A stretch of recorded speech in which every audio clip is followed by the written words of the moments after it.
Hey guys, welcome to today's 16 Galaxies video. Today we are taking a look at TMS 075, that being MoonKnight. Obviously last week we had the pop culture batch come in.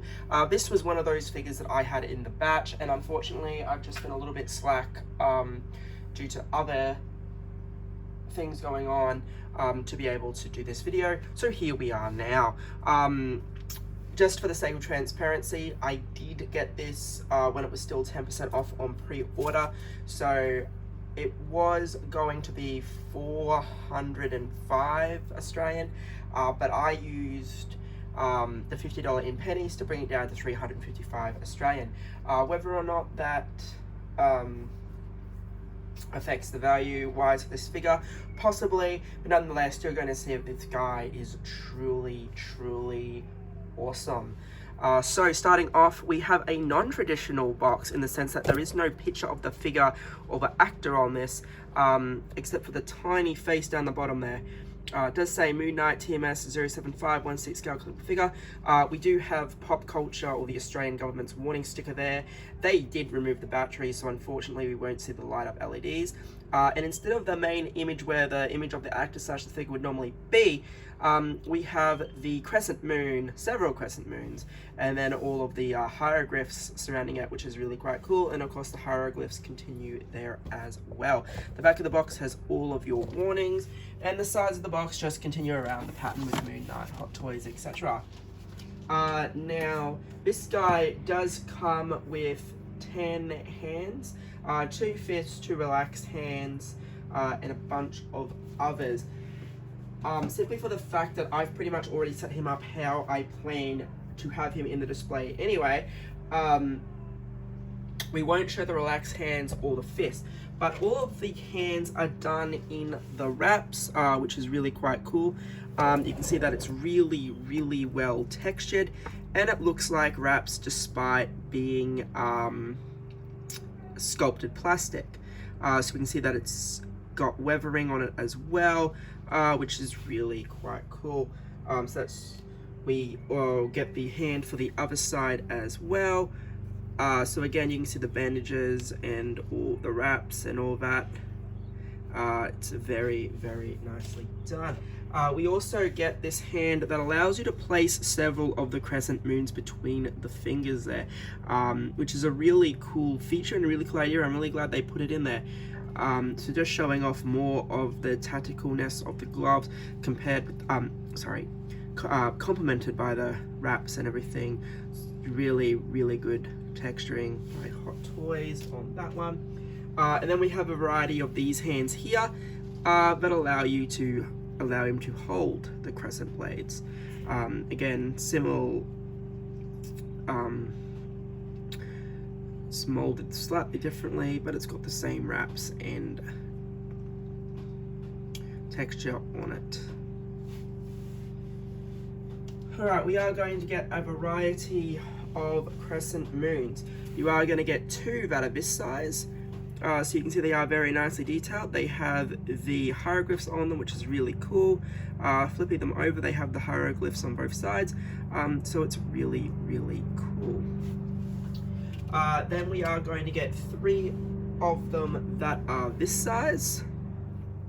So you can see they still have 2 sets of hieroglyphs on them, flipping it over, and it is the same metallic gold paint, which is really quite nice. Again, all of these are plastic, but Hot Toys have done a really good job.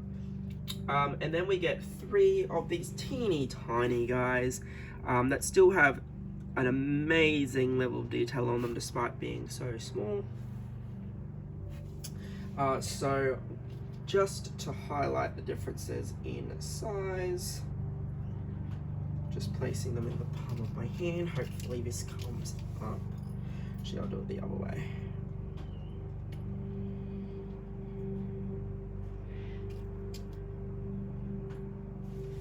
Don't know how well this is going to come across, but there you go. You got the different sizes of the rings, all of them with the hieroglyphs. So very impressive that they were able to scale it down and put the hieroglyphs on all of them.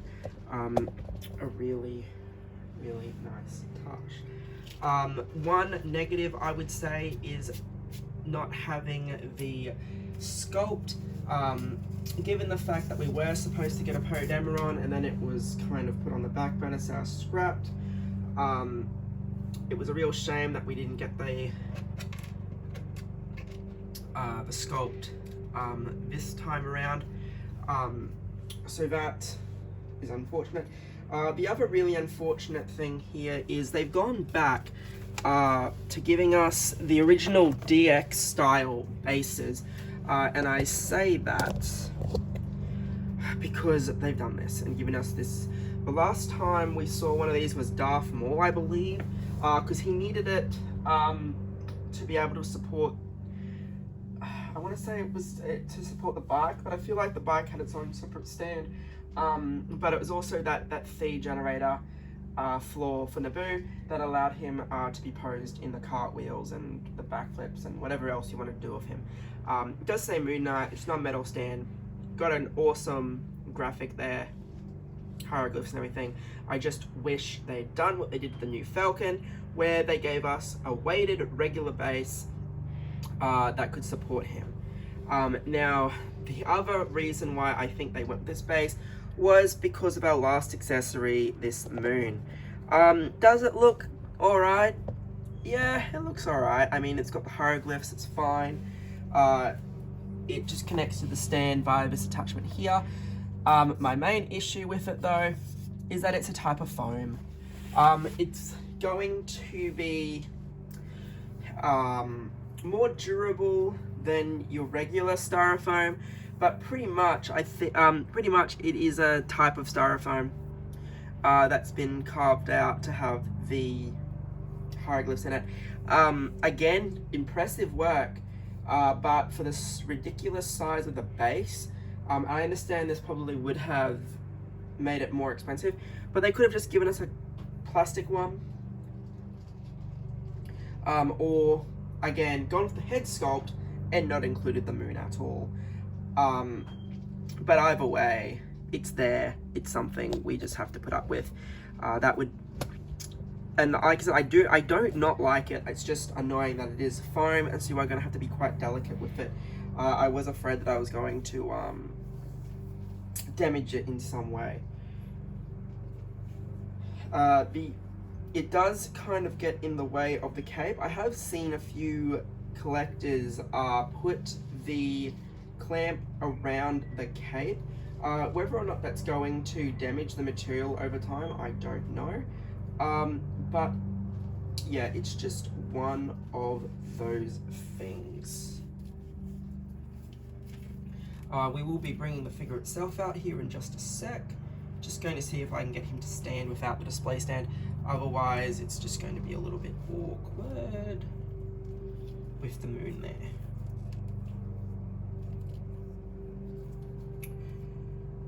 That's right. All right. Hopefully this isn't going to...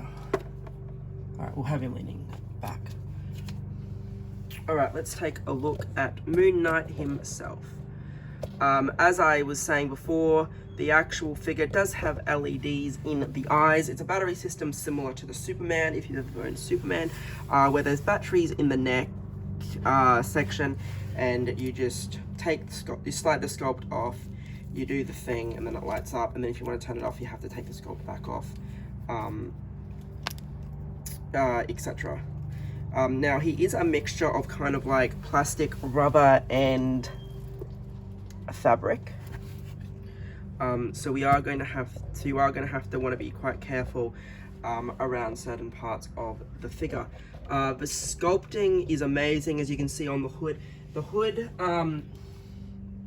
so this is like a soft plasticky vinyl, and that's to allow the sculpt to slide off the actual neck joint. Now, this cape is probably the greatest cape from Hot Toys I've ever seen. The whole thing is pretty much wide, and we'll go over that in a moment. But yeah, coming down, we can see the gold, we can see the crescent moon, we can see the hieroglyphs on the suit, the gauntlets. You are going to have the rubberized suit, again more hieroglyphs. You can see that hand holding the crescent moon. You can see the hand with the crescent moons between the fingers. You've got the boots. The boots are, I want to say they are one piece, and that's probably why he was struggling to stand before.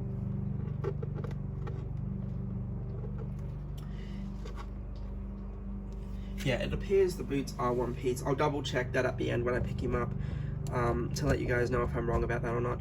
But yeah, this guy just looks fantastic, and I wish Pop Culture didn't take the batteries out so I could see how cool the LEDs look, because I reckon this is definitely a figure that you probably want to use those LEDs for. So just turning him around a little bit, and this is, so you can see how easy it is to get the sculpt off and then pop it back on for those batteries. So he's not going to be standing all too well, so I might just hold him there. Oh, apologies. So the boots are two pieces, but you're not going to get much movement out of them because there is just a single ball joint there. But because of how the wraps are hard plastic, there's not a lot of ankle articulation or whatnot, and that's probably just why he's struggling to stand a little bit. Alright, so side profile. We do have the hidden gold underneath there, which is awesome. You can see the gauntlet there. Again, there's that moon. You've got it on the shoulder pads there. It's the boot. So this side is obviously going to be the same. As I said, that's how you would slide the moons into the fingers there, so you can have all three of them. I've just removed one. So yeah, as I was saying, you just kind of hold here, give it a little tug. There's your battery compartment. You put your batteries in, and then you just line it back up and slide it back on. Really simple to do. The longest part will be putting the actual batteries in. Alright, the cape. Now, as I was saying, there is so much wire in this cape that you can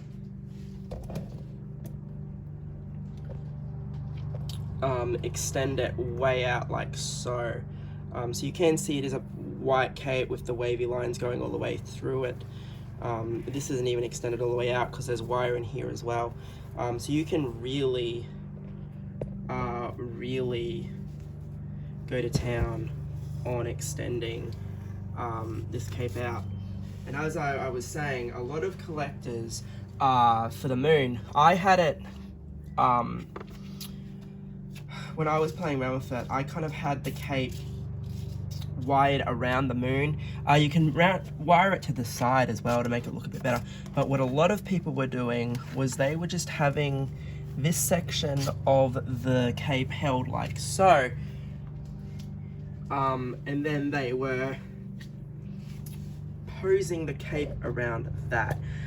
My issue is I feel like just because of the type of material it is, it could eventually maybe puncture it, or it could probably stain it or something. I don't know. I'm probably being overly paranoid, but I just don't feel like you want your cape being grabbed by the waist grabber. That's just me. But yeah, overall guys, the only negatives are the foam moon, and like I said, it just, the size of the base, just, yeah. And of course, the decision not to include a sculpt, but other than that, this guy is just simply amazing. This piece down here is going to be fabric, but then you've got like I said, you've got your rubbery bits, and then you've got your hard sculpted plastic. This here is probably going to be a bit of a problem, and then this here as well. You can see where I've bent the arms previously, so you are going to get creasing and bunching. Whether or not the leg suit will eventually tear, I don't know. It seems to be a more durable material than the Spider-Man's, but yeah, I'm always wary about putting these type of things in the dynamic poses. Anyway guys, thank you for watching. I hope this information was helpful. The other figures I picked up in the batch were the Purge Trooper and the Battle Droid. I've already actually done videos on those figures previously, because I got a Battle Droid from Jefferson 10 and I got a Purge Trooper from Amazon way back. I am waiting on them to dispatch my KX droid. I am going to contact them because everything else I paid for after the KX droid got shipped. But the KX droid itself has not been shipped from Pop Culture yet, so I'm going to contact them about that tomorrow. The other thing, I'll possibly be adding a figure, a newer figure in the next week or so. I just don't know. We do have Oz Comic Con Brisbane next weekend, so I will be there on the Saturday. Not too sure. I am tossing up on getting the autograph for Emily Swallow, but it's $100 to get an item signed, and I just don't know. I feel like a photo would be more worthwhile, but again, I don't know. Yeah, tough choice. Anyway, guys, thanks for watching. Hope you enjoyed the video.